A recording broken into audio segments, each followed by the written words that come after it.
Hi everyone, welcome to Swathi Sai channel. ఈరోజు మనం పాలకోవాని ఎలా తయారు చేస్తారో ఒకసారి చూద్దాం. ఇక్కడ నేను 1/2 లీటర్ మిల్క్ ప్యాకెట్ తీసుకుంటున్నానని నేను ఇక్కడ హెరిటేజ్ మిల్క్ని ప్రిఫర్ చేస్తున్నాను. మీకు ఏది అవైలబుల్గా ఉంటే అది ప్రిఫర్ చేయండి. ఇక్కడ నేను టోన్డ్ మిల్క్ని మాత్రమే ప్రిఫర్ చేస్తున్నాను.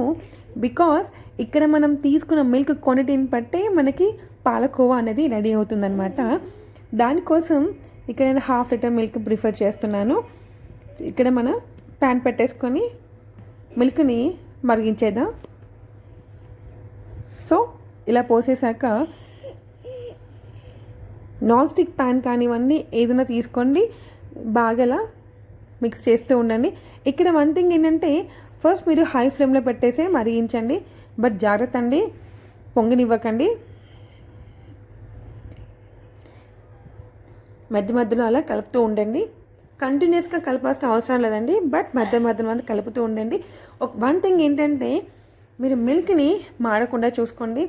ఇలా ఎంతవరకు మనం కలపాలి అంటే పాలు చిక్కబడేంత వరకు మనం కోవా రెడీ అయ్యేంత వరకు కలుపుతూనే ఉండాలి. సైడ్స్కి ఎడ్జస్ట్లో మనకి మాడిపోతూ ఉంటుంది, అంటుకుంటూ ఉంటుంది. దానిని కూడా మీరు మిల్క్ లోపలికి కలిపేస్తూ ఉండండి. అలా చేయడం వల్ల ఏంటంటే త్వరగా అవుతుంది కోవా. లేదంటే మిల్క్ మొత్తం సైడ్స్కి ఎడ్జెస్కి అంటేసుకొని మనకు ఫైనల్గా ఏంటంటే గట్టి పడిపోతుంది అనమాట. సో దానికోసం బాగా స్టిర్ చేస్తూ కలుపుతూ మనం కోవా రెడీ చేసుకోవాలి. మిల్క్ మాత్రం మాడకుండా జాగ్రత్త పడండి.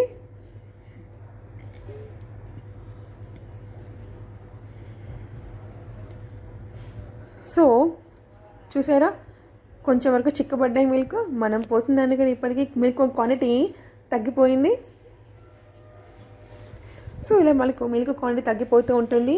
ఇలాంటి టైంలోనే మీరు ఇంకా కొంచెం జాగ్రత్తగా మిక్స్ చేస్తూ ఉండాలి. సైడ్స్ ఎడ్జెస్కి ఉన్న మొత్తాన్ని గీకేసుకోండి, లోపలికి తెచ్చేసుకోండి. ఇలా మనకు ఒకవేళ మిల్క్లో మాత్రం మనకి వాటర్ కంటెంట్ ఏదైనా ఉంటే అది మొత్తం ఆవిరి అయిపోయే వరకు దానిని మనం అలా స్టిర్ చేస్తూ ఉండాలి. చూసారా, అలా స్లోగా సైడ్స్కి అడ్జస్ట్ నుంచి అంటుకున్న మిగిలిన మొత్తం మీరు పాలలో కలిపేసుకొని మిక్స్ చేస్తూ ఉండండి. ఇక్కడ మనము పాలకోవా చేస్తున్నాం కాబట్టి ఇక్కడ మనం ఒక 1/2 కప్ షుగర్ని తీసేసుకొని యాడ్ చేస్తున్నాను ఇక్కడ నేను. సో ఇలా యాడ్ చేసిన తర్వాత బాగా మిక్స్ చేస్తూ ఉండండి.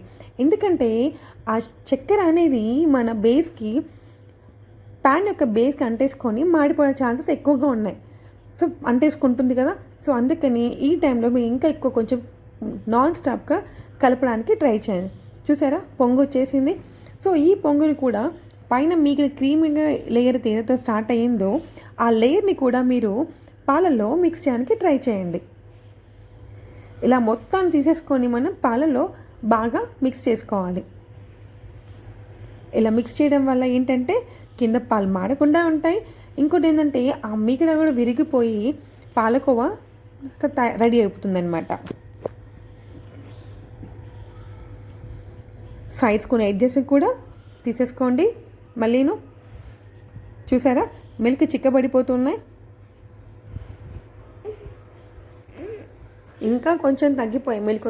సో ఇలాగే ఒక 10 మినిట్స్ అలా స్టిర్ చేస్తున్న తర్వాత ఇలా అవుతుందన్నమాట. సో ఇది మన పాలకోవాని వేడిగా ఉన్నప్పుడే ప్యాన్లో నుంచి మొత్తం తీసేసుకొని ఒక సర్వింగ్ బౌల్కు తీసేసుకుందాం. ఇక చూడండి ఎంత సాఫ్టీగా ఎంత ఫ్రెష్గా ఉందో పాలకోవా. వావ్! సో నేను ఒక సర్వింగ్ బౌల్కి ట్రాన్స్ఫర్ చేసుకుంటున్నాను. ఇప్పుడు దీనిని మనం పచ్చి పాలకోవా అంటాం.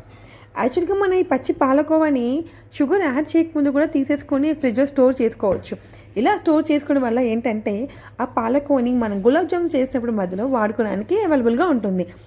సో ఇక్కడ మనం షుగర్ యాడ్ చేసాం కాబట్టి దీన్ని మనం పాలకోవా స్వీట్ మాత్రం చేసుకోవడానికి యూస్ఫుల్ అవుతుంది. సో మనము స్వీట్ హౌస్లో చూస్తాం కదా, అలాంటి ఒక వెడల్పాంటి ఒక బౌల్ తీసుకొని దానికి ఫస్ట్ మీరు గీ పెట్టండి. గీ పెట్టాకే మన పాలకోవాని ట్రాన్స్ఫర్ చేసుకోవాలి. ఇలా ఫ్లాట్గా చూసేసుకోండి.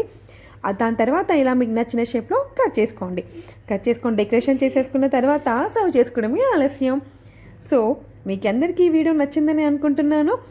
మీకు అందరికీ ఈ వీడియో నచ్చినట్లయితే please click on the like button and subscribe my channel. Bye.